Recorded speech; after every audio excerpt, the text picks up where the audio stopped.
जय श्री कृष्ण बंधुओं, आपके अपने चैनल भक्ति की शक्ति में बहुत बहुत स्वागत है। आज इस वीडियो में जानेंगे छठ पूजा कब है, नहाय खाय से लेकर पारण तक की संपूर्ण नियम विधि, पहली बार इस व्रत को उठाएं या नहीं उठाएं, बाल कब धोएं, बहुत सारी जानकारी आपको इस वीडियो में मिलेगी।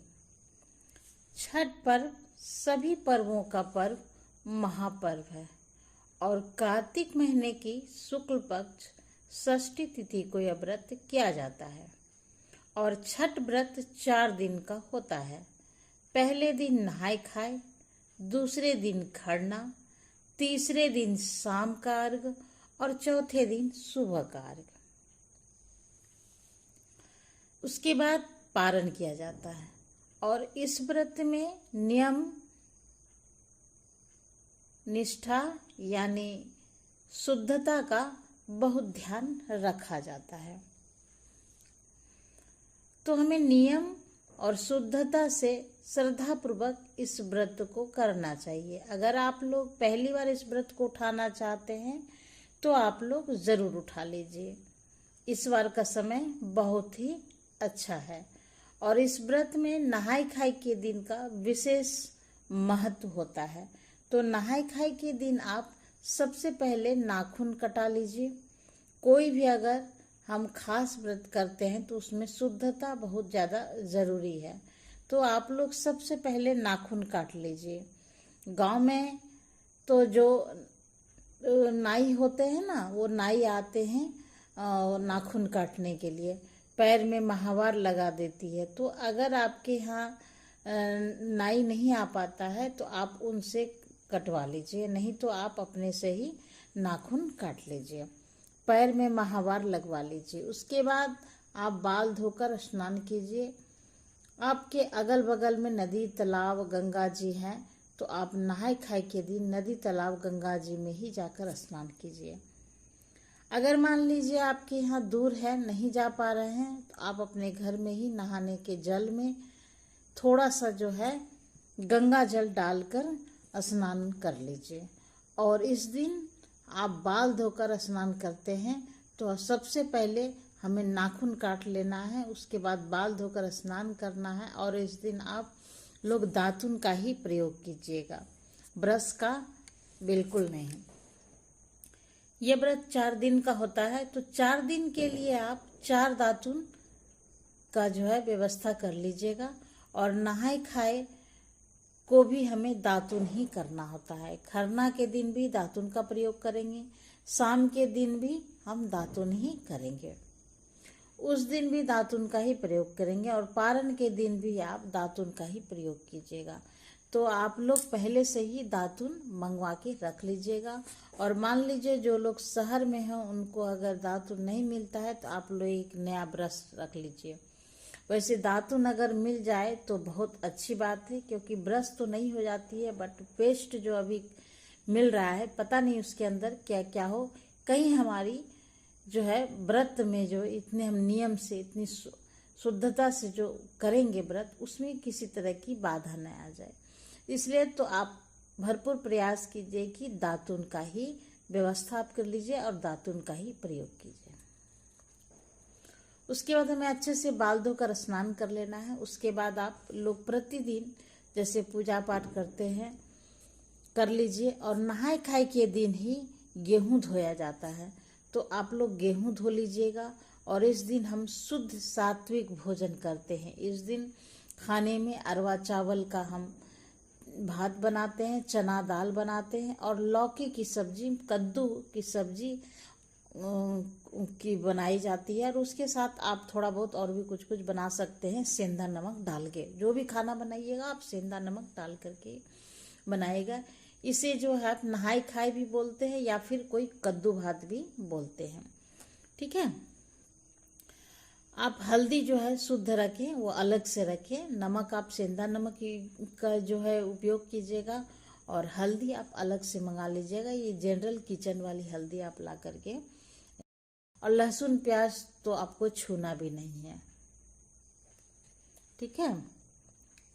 तो आप एक नया पैकेट मंगवा लीजिएगा हल्दी का। तो नहाई खाई के दिन अरवा चावल का भात या चावल जो भी कहिए बना लेना है, चना का दाल बनाना है, कद्दू की सब्जी बनानी है, साथ में आप लोग पकौड़ी जो कुछ भी बना सकते हैं वो सेंधा नमक डाल करके ही आप बना लीजिए, थोड़ा बहुत जो भी है।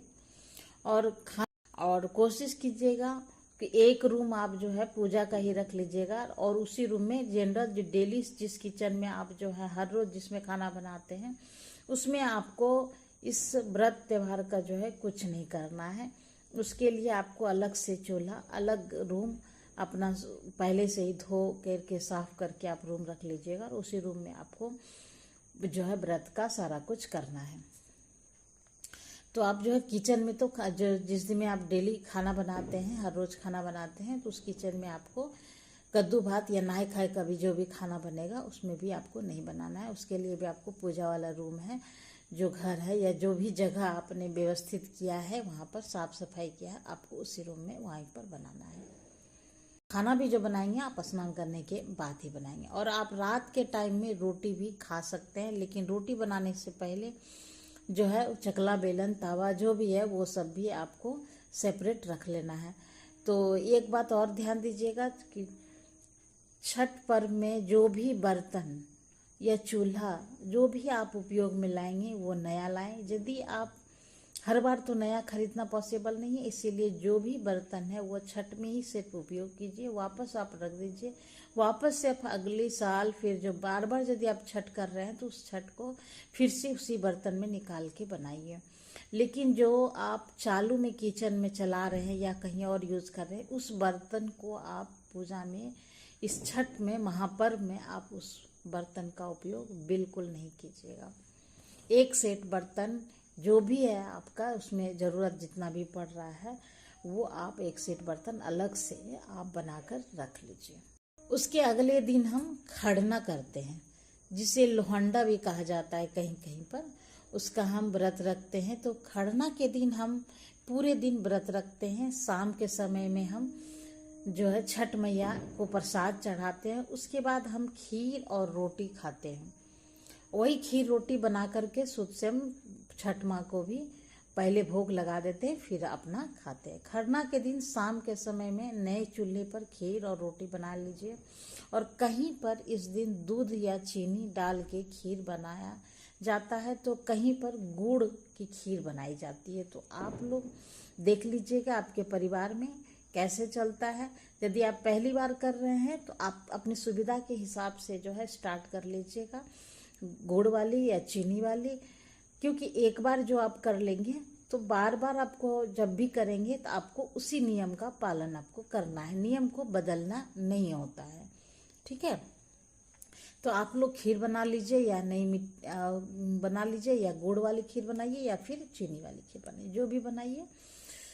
ठीक है, ये हो गई खीर बनाने की बात। तो देखिए, नया मिट्टी का चूल्हा भी बनाने का नियम है, तो आप नया मिट्टी का चूल्हा ले लीजिएगा।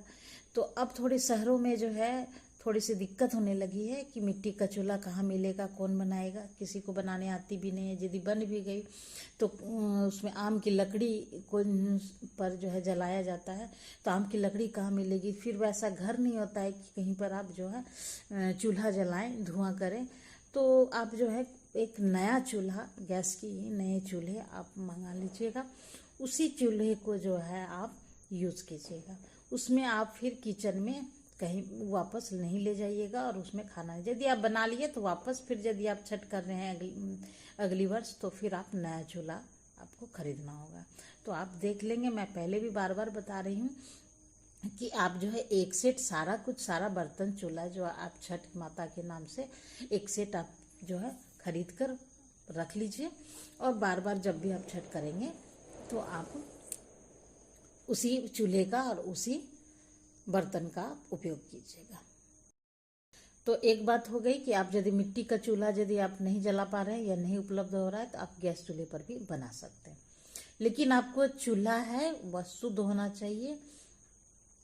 ठीक है, मैं पहले भी बता चुका, नया होना चाहिए। तो खरना के दिन खीर रोटी बना लेना है, और इस दिन आप पूजा करने से पहले नया वस्त्र पहन लीजिए, नई लहठी पहन लीजिए। जहाँ आपका पूजा मंदिर है वहीं पर इस पूजा को उस दिन किया जाता है। और केले के पत्ते पर हम प्रसाद चढ़ाते हैं। तो आपके यहाँ जितना अर्घ दिया जाता होगा उतनी जगह पर आप खीर और रोटी रखेंगे। कहने का मतलब है जितना सूप आप छठ में करते हैं तो उतनी जगह पर आपको खीर रोटी का केले के पत्ते पर भोग लगाना है। ठीक है, खीर रोटी केला आपको भोग लगाना है। तो केला भी आप चढ़ाइएगा। और गुड़हल का फूल, उड़हुल का फूल जो होता है वो लाल, छठ माँ को लाल पसंद है। सूरज भगवान को भी लाल फूल ही चढ़ाया जाता है। तो लाल फूल भी आप यदि हो सके तो आप चढ़ाइएगा। उसके बाद वो पीली वाली सिंदूर जो होती है, ऑरेंज वाली, वो सिंदूर का आप उपयोग कीजिएगा इसमें।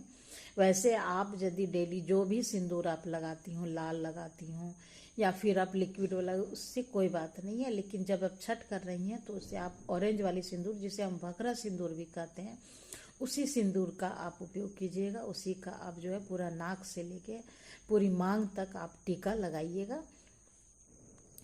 ठीक है, हम अच्छे से नियम पूर्वक उस दिन पूजा कर लेना है। पूजा के बाद जो व्रती होती हैं, जो व्रत करने वाली, और स्त्री हो या पुरुष जो भी है, जितने भी घर के सदस्य हैं, जो लड़के हैं उनको टीका लगाती हैं। और जो सुहागन महिला है उसके मांग में सिंदूर लगाती है। तो उसके बाद वो वही खीर और रोटी खाकर अपना व्रत खोलती हैं। और उसके अगले दिन शाम का अर्घ दिया जाता है। तो शाम का अर्घ देने के दिन हम 24 घंटा का व्रत रखते हैं, सूर्योदय से अगले दिन सूर्योदय तक। और शाम के अर्घ के दिन ठेकुआ, पिरकिया और जो भी सीजनल फल है वही प्रसाद चढ़ता है डूबते हुए सूरज भगवान को। और उगते हुए सूरज भगवान को पानी, यानी उनके अगले दिन हम अर्घ देते हैं। तो और उसके बाद हम अपना व्रत खोलते हैं।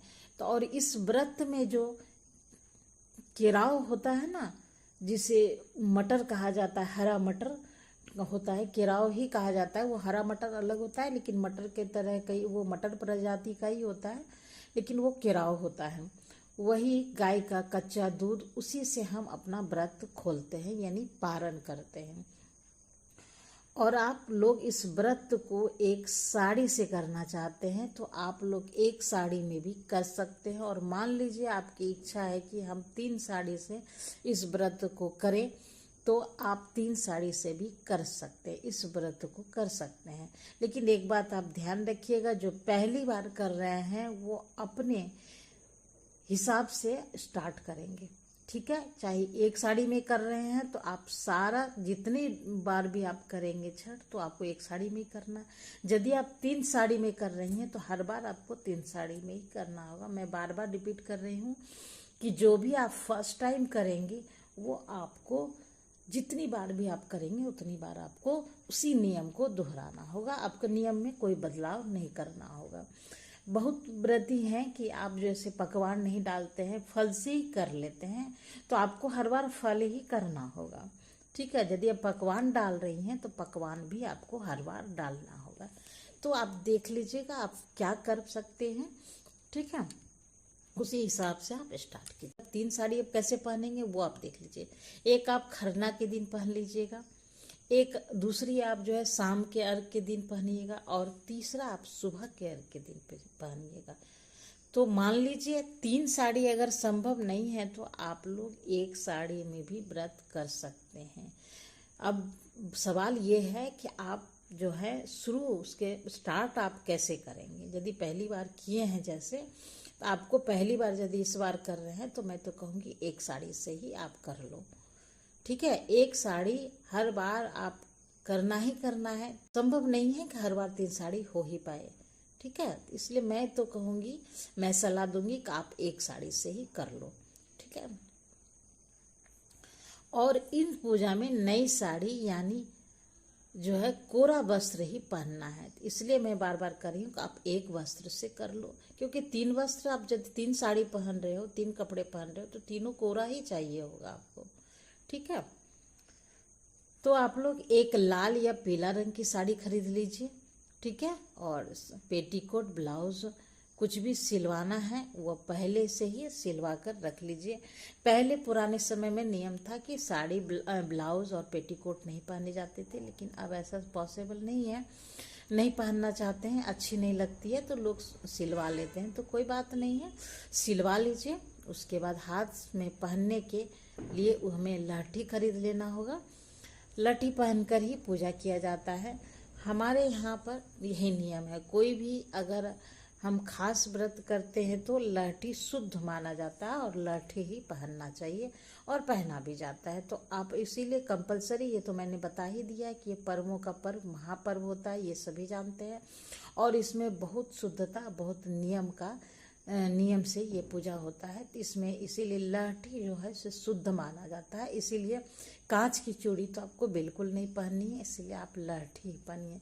भले ही आप थोड़ी थोड़ी पहने, बट लहठी ही पहनना है। और हम प्रसाद के लिए तो जो भी सीजनल फल चढ़ता है वह खरीदना है। और सूप तो आपके यहाँ बांस के सूप में अगर चढ़ता होगा तो आप लोग बांस के सूप भी चढ़ाइएगा। और बहुत ही लोग हैं कि पीतल का जो है थाली या फिर पीतल का ही सूप रख लेते हैं और बार बार उस पीतल के सूप में करते हैं, तो वो भी ठीक है, लेकिन सबसे शुद्ध और सबसे अच्छा मैं बांस के ही सूप समझती हूँ और वही उसी में करनी चाहिए। पीतल का चलन तो अब आने लगा है, लेकिन पुराने समय से यदि कहिए तो आप ये बांस की ही सूप होती है, तो आप बांस के सूप में ही शुद्ध होता है। तो आप बांस के कोशिश कीजिए क्या बांस के सूप, वैसे पीतल भी शुद्ध ही होता है, लेकिन सूप जो है वो बांस की ही होती है ओरिजिनल में। अगर आपके यहाँ पीतल की थाली में प्रसाद चढ़ाया जाए, कहीं कहीं पर पीतल की थाली में भी प्रसाद चढ़ाया जाता है, तो आप पीतल की थाली में भी चढ़ा सकते हैं। या आप अपने घर में बड़े बुजुर्ग से पूछ लीजिएगा, जो कहेंगे उस हिसाब से आप कर लीजिएगा। इस बार जो है नहाय खाए 25 अक्टूबर दिन शनिवार को है। खरना या लोहंडा जिसे कहते हैं वो 26 अक्टूबर के दिन रविवार को है। और शाम का अर्घ है 27 अक्टूबर दिन सोमवार को। और सुबह का अर्घ है 28 अक्टूबर दिन मंगलवार को। तो आप लोग अगर पहली बार इस व्रत को उठाना चाहते हैं तो आप लोग ज़रूर उठा लीजिएगा। और इस बार नहाय खाए 25 अक्टूबर दिन शनिवार को है, तो शनिवार के दिन आप बाल धो सकते हैं, क्योंकि आप लोग का बहुत सारा सवाल आने लगता है कि दीदी शनिवार है तो शनिवार के दिन हमें बाल धोना चाहिए या नहीं। तो धोना चाहिए, तो आप लोग शनिवार के दिन बाल धो सकते हैं, क्योंकि व्रत त्यौहार में दिन का महत्व नहीं रखा जाता है। वार से ज़्यादा त्यौहार का महत्व होता है। तो आप लोग शनिवार के दिन बाल धो लीजिएगा और उस दिन अपना जो सिंदूरा है उसे नाक से लेकर मांग तक सिंदूर लगा लीजिएगा। और आपके यहाँ अगर भकरा सिंदूर लगाया जाता है तो जो भकरा सिंदूर है वह लगाइएगा। मैं तो कहूँगी भकरा सिंदूर ही लगाइएगा। शुद्ध, जैसे मैंने कहा है लहठी पूरा शुद्ध होता है, उसी तरह भकरा सिंदूर भी शुद्ध ही होता है। इसीलिए आप डेली आप जो भी लगाते हो, लेकिन व्रत के समय आप भकरा सिंदूर ही लगाइए। छठ पूजा करते समय हमें इन्हीं नियमों का पालन जरूर करना चाहिए। तो आज की वीडियो यहीं तक था। फिर मिलूंगी नई वीडियो में एक नई जानकारी के साथ। तब तक के लिए नमस्कार, फिर मिलते हैं। Thanks for watching.